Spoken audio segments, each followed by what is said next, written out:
हमारे चैनल में आप सभी का स्वागत है। फ्रेंड्स, हरियाली तीज 27 जुलाई 2025 को बड़ी धूमधाम से मनाया जा रहा है। तो चलिए हम जानते हैं कि 27 जुलाई को हमें क्या करना होगा और उसके पहले हमें क्या करना होगा। तो दोस्तों, आप सभी जानते हैं कि 27 जुलाई को हरियाली तीज है, लेकिन उसकी शॉपिंग एक सप्ताह पहले से ही शुरू हो गई है। महिलाएं 25 तारीख से ही खूब सजने संवरने के लिए तैयारियां करना शुरू कर दी हैं। तो फिर मेहंदी से क्यों बचा जाए, तो चलिए हम जानते हैं कैसे करेंगे, क्या करेंगे।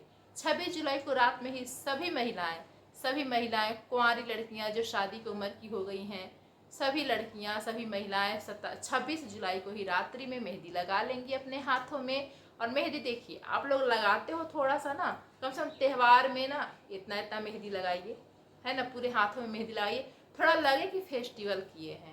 देखने से ही पता चले कि हाँ आप तीज का व्रत की हैं, एक अलग लुक होना चाहिए। तो दोस्तों, क्या है कि 26 जुलाई को आपने मेहंदी लगा ली। अब क्या है कि कुछ ऐसी महिलाएं हैं जिनका बच्चा छोटा है, वे मेहंदी नहीं लगा सकती हैं। कुछ महिलाएं ऑफिस वाली हैं, जॉब वाली हैं, वो भी मेहंदी नहीं लगा सकती हैं।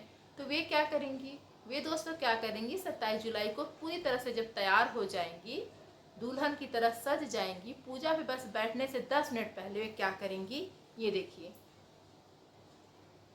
यह है चाइना मेहंदी, चाइनीज मेहंदी इसको बोलते हैं।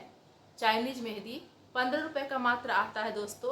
और इसको क्या करना है, आपको पूरी तरह से जब रेडी हो जाइएगा तो अपने हाथों में देखिए ऐसे लगा लीजिएगा। अगर समय नहीं है तो, और जिनके पास समय है तो पूरे हाथ में लगाइएगा, और जिसको समय नहीं है वे क्या करेंगे कि ऐसे लगा लेंगे। जिनको समय नहीं है वे ऐसे हाथों में मेहंदी लगा लेंगी, 5 उंगलियों पर यहाँ पे गोला सा लगा लेंगे, ये भी बहुत ज़्यादा सुंदर लगता है। और फ्रेंड्स, पैरों में महावर, जो महिलाएं त्यौहार की हैं, पैरों में महावर जरूर होना चाहिए। लेकिन अब क्या है कि लोग महावर नहीं लगाते हैं, बहुत लोगों को रिएक्शन कर जाता है। तो क्या करेंगे आप लोग, 26 तारीख को पैर में भी मेहंदी लगा लेंगी, पूरी तरह से पाँव में भी मेहंदी लगा लीजिएगा। मेहंदी की बात हो गई। अब हम क्या करेंगे फ्रेंड्स, मेहंदी लगाने के बाद देखिए, ये आप सूखा काम भी कर सकती हैं, जैसे कि कपड़ा मोड़ना, रूम को अरेंज करना आप कर सकती हैं। बस पानी का काम नहीं करेंगी, ये चलेगा आपका एक दिन तक। हाँ, पानी का काम करेंगे तो तुरंत छूट जाता है, पानी का काम नहीं करेंगे तो चलता है। देखिए मेरा फिंगर है, ये देखिए पानी दिख रहा है आप लोग को, ये देखिए मैं डाल रही हूँ, ये देखिए कुछ नहीं होता है, बिल्कुल कुछ भी नहीं होता है, देख सकती हैं आप। देखिए कुछ नहीं हो रहा, देखिए इसमें भी नहीं लग रहा है, मैं छुड़ा रही हूँ ना, देखिए नहीं छूट रहा है। मतलब पूजा पाठ आप कर सकती हैं, तत्काल व्यवस्था जिसको बोलते हैं, अर्जेंट व्यवस्था जिसको बोलते हैं, आप कर सकते हैं। पैरों में महावर की जगह आप मेहंदी लगा सकती हैं। चलिए अब 27 तारीख को हमें क्या करना है दोस्तों। तो 27 तारीख को हम जब सुबह उठेंगे तो बहुत लोगों के यहाँ सरगी चलता है। सरगी जो सासू माँ देती हैं खाने के लिए अपनी बहू को, तो कोई भी पंछी ना बोले उसके पहले ही आप लोग को खा लेना है। 4 बजे 3:30 बजे भोर में ही उठ करके 4 बजे से पहले आप लोग खा लेना है। कोई पंछी नहीं बोलना चाहिए, उसके पहले खा लेना है आपको सरगी। सरगी बहुत जगह चलता है, बहुत जगह नहीं चलता। हमारे यहाँ सरगी नहीं चलता है। जैसे 27 जुलाई को हरियाली तीज है, तो हम लोग 26 तारीख को 11:30 पौने 12 बजे रात तक खाते हैं। उसके बाद 12 बजे के बाद नहीं खाते हैं। हम लोग का ऐसा मानना है कि दूसरा दिन हो गया, दूसरा तारीख हो गया तो हम लोग नहीं खाते हैं। तो जो आपके यहाँ रीति रिवाज है वे आप कीजिएगा। सबका अपना अपना रीति रिवाज है, अपनी अपनी परंपराएं हैं। तो अपने हिसाब से जो चला आ रहा है कई वर्षों से, उसी को आप निभाइए और फॉलो कीजिए। अब 27 तारीख को क्या करना है, 27 तारीख को जब सो के आप उठती हैं तो जैसे मतलब प्रतिदिन जैसे आप काम करती हैं वैसे सारा काम कर लीजिए। उसके बाद घर में जो मंदिर होते हैं उनका भी आप पूजा कर लीजिए। और दोस्तों, ये पूजा तो देखिए सामूहिक होता है, जैसे 5-6 महिलाएं अगल बगल की अड़ोसी पड़ोसी हो गई, हाँ, और मतलब सामूहिक ग्रुप में पूजा होता है। कहीं भी ग्रुप में होता है तो ग्रुप में पूजा जब होता है तो क्या करेंगे हम, एक टाइम फिक्स करते हैं, भाई इतने बजे पूजा होगी। उसके पहले आप घर का सारा काम निपटा लीजिए, घर का जो मंदिर है उसकी पूजा पाठ कर लीजिए। उसमें पूरी तरह से आप रेडी हो जाइए। थोड़ा समय बहुत ज़्यादा लग जाता है तैयार होने में, दुल्हन की तरह आपको तैयार होना है। बहुत महिलाएं पार्लर वाली को भी बुलाती हैं, क्योंकि भाई साल भर में एक बार ही हरियाली तीज आता है। सचमुच कितना बेसब्री से सबको इंतजार होता है तो सजने का मौका मिलता है तो आपको पूरी दुल्हन की तरह सजाना है, 16 श्रृंगार करना है, 16 श्रृंगार, ठीक है।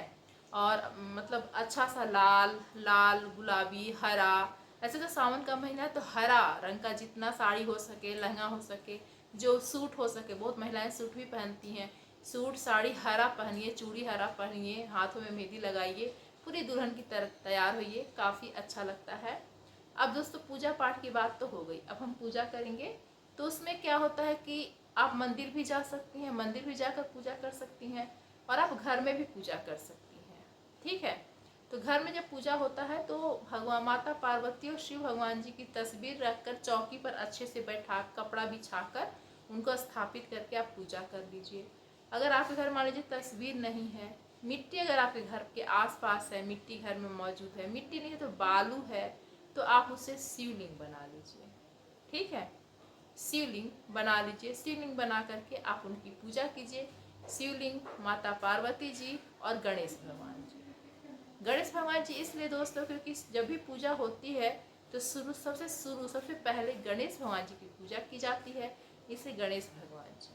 तो चलिए हम आपको बताते हैं कि शिवलिंग हमें कैसे बनाना है। दोस्तों देख सकते हैं मेरे हाथ में मिट्टी है, ठीक है, ये मिट्टी है, मेरे घर में मौजूद था, गमला के लिए आया था पेड़ पौधा लगाने के लिए, तो वही मिट्टी है। इसमें हल्का सा हम पानी का फुहारा देंगे, हल्का सा पानी का फुहारा देंगे, आपको हम दिखाते हैं, चलिए इस पे ध्यान दीजिए आप लोग। तो ये मेरा मिट्टी है, मिट्टी में थोड़ा सा पानी डाल दीजिए, ये देखिए ऐसे कर दीजिए। मिट्टी मेरे घर में मौजूद था, अगर आपके घर में मौजूद है तो ठीक है, ना तो साफ जगह से आप मिट्टी ले आइए, मिट्टी नहीं है तो बालू ले आइए दोस्तों, बालू से भी आप शिवलिंग बना सकते हैं। बालू लाएंगे अगर तो बालू में भी ऐसे ही थोड़ा सा पानी का छिड़काव दे दीजिएगा और ऐसे साफ सुथरी गिलास लीजिएगा और ये देखिए ऐसे आपको डालना है। आपने सुना होगा फ्रेंड्स हरियाली तीज की कथा, हरियाली तीज की कथा में यही है कि माता पार्वती जी अपना घर छोड़ करके जंगल में चली जाती हैं। जब उन्हें पता चलता है कि उनके पिता भगवान विष्णु से उनकी शादी तय कर देते हैं तो माता पार्वती अपनी सखियों के द्वारा अपना महल छोड़ करके वन में चली जाती हैं और वन में जाकर वे तपस्या करने लगती हैं, पेड़ पौधा के पत्तों को खा करके, उनके रस को पी करके वे फल फूल को खा के रहती हैं और वहीं पे जंगल में मिट्टी का ही लिंग बनाती हैं और उनकी शिवलिंग की पूजा करती हैं और वहीं पे मिट्टी के शिवलिंग की प्रतिमा को तैयार करती हैं और पूजा पाठ करती हैं और शंकर भगवान जी खुश होते हैं और उनके पास आते हैं और प्रकट होते हैं और वो उनको वचन देते हैं कि आप ही मेरी अर्धांगिनी बनेंगी। तो दोस्तों देखिए इस तरह से आपको करना है, ये देखिए, ठीक है, ये इस तरह से आपको तैयार करना है। ऐसे ही करके एक और बना लीजिए।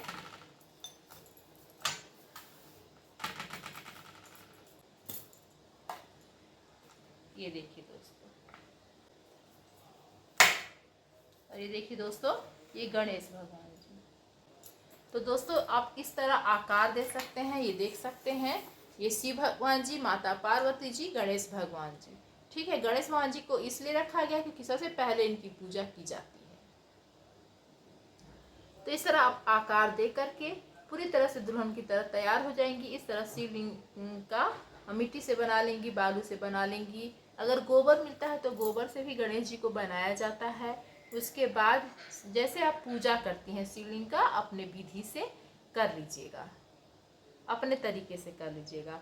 इसके बाद दोस्तों इस पे हम दूध चढ़ाते हैं, दही चढ़ाते हैं, जल से नहलाते हैं, इसके बाद इनको चंदन लगाते हैं, चंदन लगाने के बाद वस्त्र धारण करवाते हैं, वस्त्र धारण करने के बाद इनके ऊपर बेलपत्र, फूल, धतूरा, भांग, शहद सब चढ़ाते हैं और ये प्रसाद में फल फूल हो गया आप चढ़ाइए, ठीक है।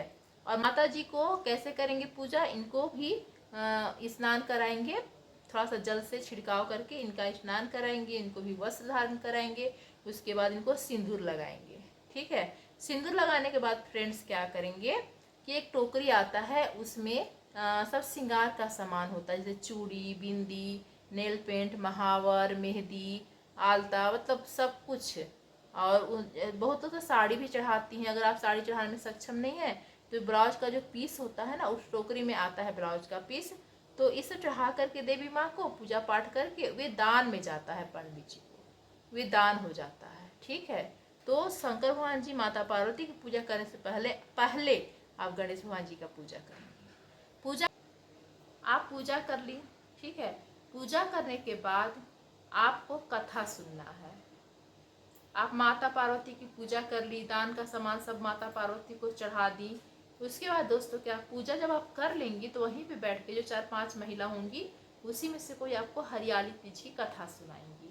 कथा सुनना बहुत जरूरी होता है, कथा सुन लीजिएगा। कथा सुनने के बाद आपको लास्ट में आरती करना है।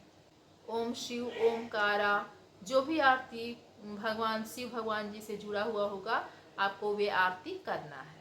ठीक है, कथा सुन लिए, आरती हो गया, पूजा आपका समाप्त हो गया।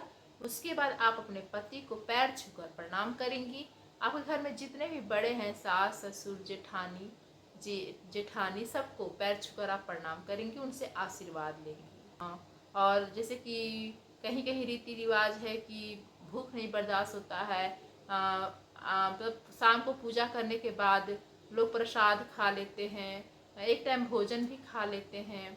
तो भाई जहाँ जो रीति रिवाज है आप लोग अपना कर लीजिएगा। जैसे आपने ये जो मिट्टी की प्रतिमा तैयार करी शिव भगवान जी की, माता पार्वती की, गणेश भगवान जी की, तो पूजा करने के बाद सारा पूजा पाठ जब हो जाएगा तो आप इनकी प्रतिमा को संध्या होने से पहले, विशेष ध्यान रखिएगा, संध्या होने से पहले इनकी प्रतिमा को आपके घर में कोई गमला होगा पेड़ पौधा का, फूल का, उसी में विसर्जन कर दीजिएगा। अगर नदी का कहीं आसपास में नहर है तो नहर में विसर्जन कीजिएगा। जितना भी पूजा पाठ का सामान होगा, बेलपत्तर वगैरह, फूल वगैरह जितना होगा तो विसर्जन कर दीजिएगा। और नहीं होगा तो ये तीनों शिव भगवान जी, माता पार्वती, गणेश भगवान जी को अपने घर के किसी गमले में, जिसे आपने फूल पौधा लगा रखा, उसी में विसर्जन कर दीजिएगा। चलिए, तो दोस्तों जो हमें जानकारी थी मैंने आप तक पहुंचाने की कोशिश की। तो आप लोगों को कैसा लगा हमें ज़रूर बताइएगा। और हमने शिवलिंग बनाई, हमने मेहंदी के बारे में, विशेष करके हमने शिवलिंग और मेहंदी के बारे में हमने बताई आप लोग को। तो हमारी जानकारी आप लोग कैसी लगी प्लीज़ हमें कमेंट करके ज़रूर बताइएगा। धन्यवाद।